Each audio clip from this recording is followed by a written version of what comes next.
Alright everybody, welcome back. It's video number 2 of the day. I should say video number 3 because I made a video last night and I scheduled it for today. I didn't realize that, but this will be video number 2 today, but I have 4 up today. I want to talk about the book of Esther, and I want to talk specifically about the historical, Nebuchadnezzar. When was he king? Okay. When, did Mordecai go into exile?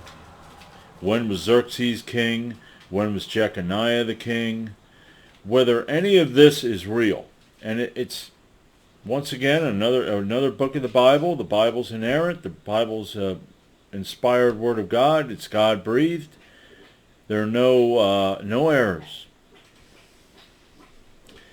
Okay, I'm not going to read 4. I'm going to read Esther 2, verses 5 through 7. Okay, now in Shushan, the palace, there was a certain Jew whose name was Mordecai, the son of Jair, the son of Shimei, the son of Kish, a Benjamite, who had been carried away from Jerusalem with the captivity which he had been carried away with Jeconiah, king of Judah, whom Nebuchadnezzar, the king of Babylon, had carried away. And he brought up Hadassah, that is Esther, his uncle's daughter, for she had neither father nor mother, and the maid was fair and beautiful, whom Mordecai, when her father and mother were dead, took for his own daughter. All right. Okay, now, let's go. That I didn't do, but I can do it now. Let's just... Yeah.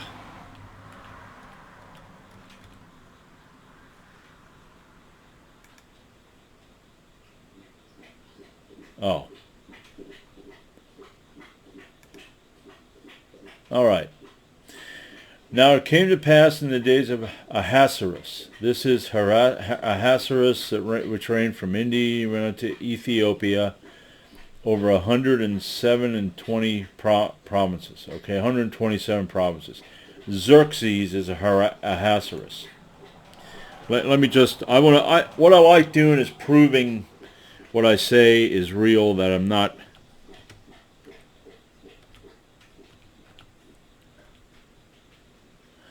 All right, is Ahasuerus the same as Xerxes?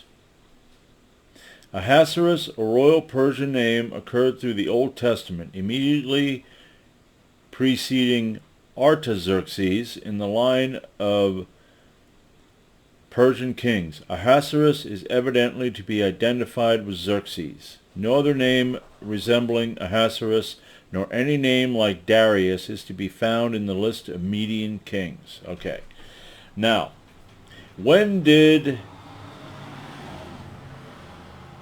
Xerxes reign? All right.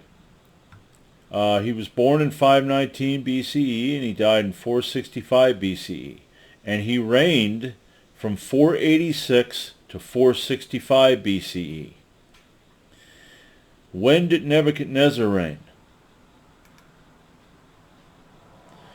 Nebuchadnezzar was a warrior king, often described as the greatest military leader of the Neo-Babylonian Empire. He ruled from 605 to 562 BCE. This is over 100 years, we'll just say 100 years, before Xerxes ruled. And here, in Esther, well, here, let's go over to 2. Here in Esther 2:6, he said that Mordecai, the son of Jair, had been carried away from Jerusalem by Nebuchadnezzar. And here Mordecai is, and Esther, during the reign of Nebuchadnezzar, of Xerxes. Okay, I also looked up Jeconiah, because Jeconiah is another one that it says he was carried away with Jeconiah. And just want to make sure that Jeconiah, He reigned 3 months and 10 days, beginning December 9th, 596, 598 BCE. Okay, this is over 100 years ago. 100 years before Xerxes ruled. Now, what was, what they had to be, they were over 100 years old. I don't know how old Esther was when Mordecai took her in after her parents died. Sometimes they died young. Let's say she was 10 years old. Now she's what, 110? And Xerxes is going, wow, you're pretty damn hot, huh? And Mordecai's, you're damn right she is. And look at me, I'm 130. Yeah. Now the Jewish people didn't want this in the Bible. And one of the reasons is it doesn't mention God. Yeah. Well, God breathed, God inspired. Let's go over to Quora. Now, when it comes to Vashti, I have seen that there's evidence there may have been a Vashti. Of course, here in Quora, this guy says, Queen Amestris was Xerxes' only known wife.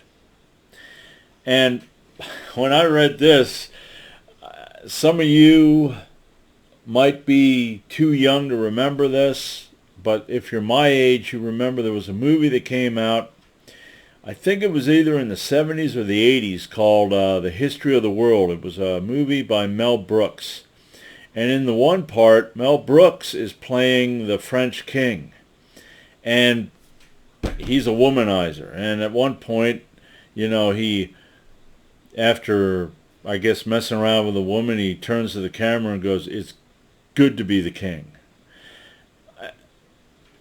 I believe that Vashti could have been a queen, not a queen, but maybe a consort of Xerxes, because the kings, that was, look at me. Look at my virility. I have all these women, okay, harems and stuff like that. So,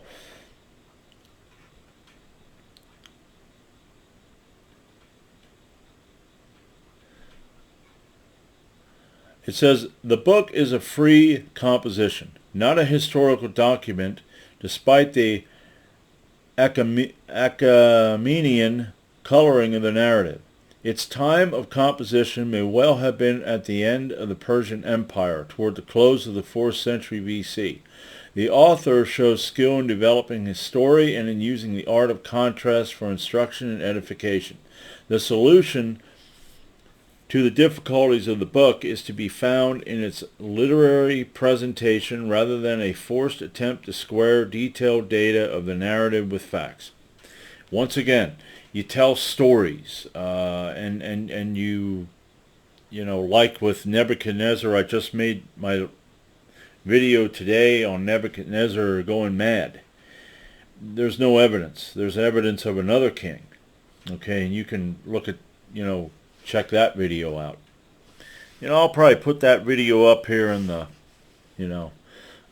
corner somewhere. And once again, there's 2 queens. I believe there could have been a Vashti. Mordecai, his exile occurred over a century before Xerxes assumed power.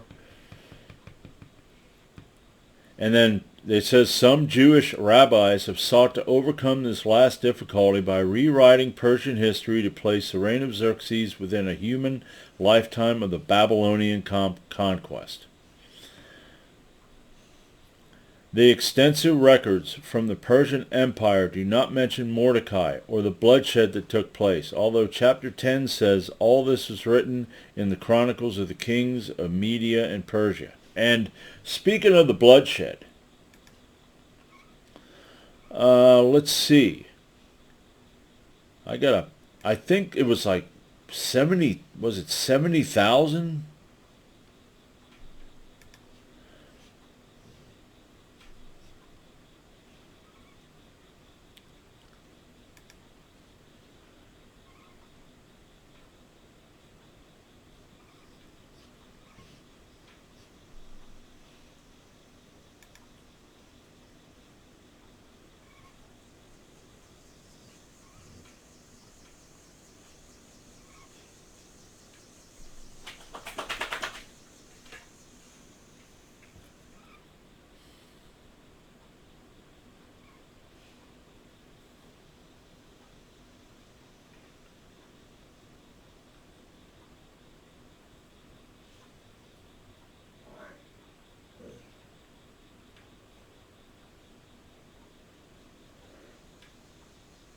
Well, I don't see anything there. They hanged...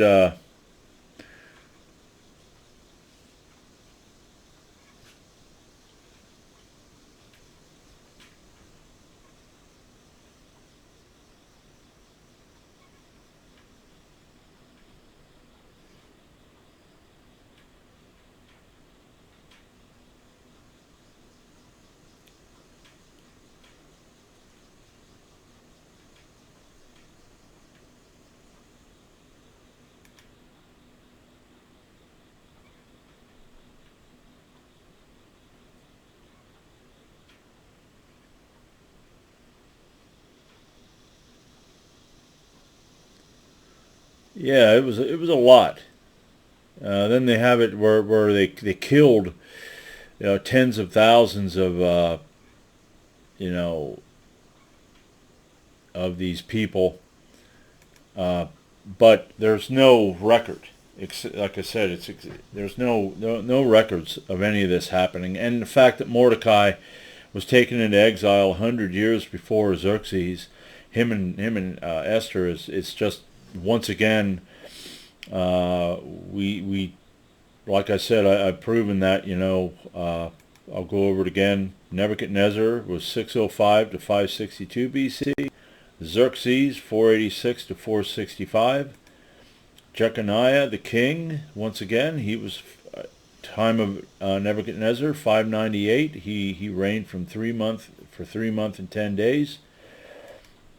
So, and there again, the Bible, once again, comes up short with a story that has no historical accuracy. So why is it in there? Why is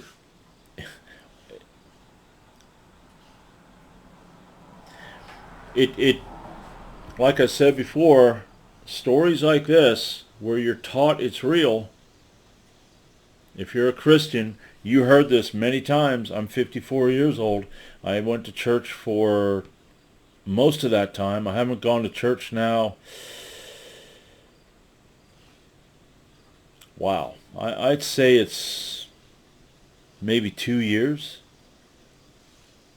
But up to that point, they'll tell you the story of Esther, and they'll tell you, talk about it like it's true, when it's not.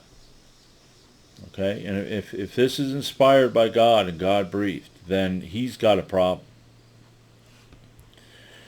Don't tell me these. I mean, Lord of the Rings, I like the story, but I don't believe it because it's fantasy. Sometimes I'll maybe watch a video on YouTube where they're talking about a certain aspect of the story, and after a while I'm like, why do I even really bother? Because it's a fantasy. It's entertainment. It has you can get a good morals out of it or whatever, or fight for the right thing, but when it comes down to it, it's like, I have to go, well, I'm going to step back from this because it doesn't make any sense for me going, wow, that's interesting. Same thing with the Bible. Okay, if that story is a bunch of shit, then what about the rest of it? Okay, so that's it. Right now, I'm going to keep researching and looking up things, and like I said, let me know what you think. Like, dislike, subscribe, don't subscribe, but I'm going to keep popping these out, and that'll be it for now. I'm David Kramer, the Critical Thinking Christian, and I'll see you later.